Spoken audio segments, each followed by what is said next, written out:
In New York, at the UN headquarters, sunrise brought news of President Putin's words and his threats.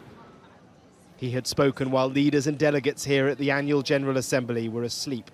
And from the early arrivals... Prime Minister, what do you make of Vladimir Putin's comments this morning? Canada, the European Union. Is it time for NATO to double down, for the EU to double down? He's talking about nuclear war now, sir. Turkey. What should NATO do now? This wasn't the moment for off-the-cuff remarks.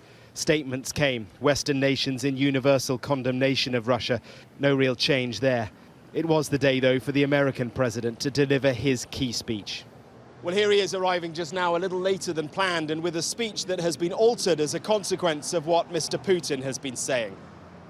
And from the podium, he was blunt and he was firm. This war is about extinguishing Ukraine's right to exist as a state, plain and simple, and Ukraine's right to exist as a people.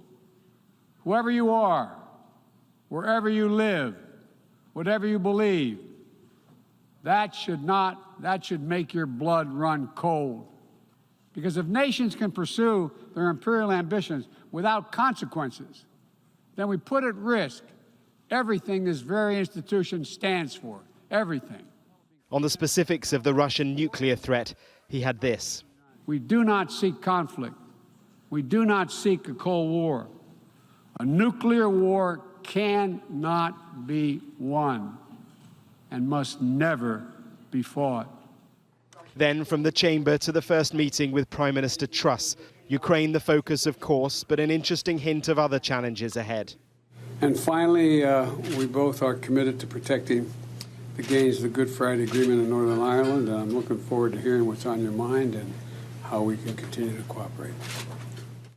America's laser eye on Northern Ireland is a problem for Liz Truss, and in this moment at least, the special relationship didn't feel particularly warm. There are always distractions, but the core focus, Ukraine, is ever more challenging and frightening. Mark Stone, Sky News, at the United Nations.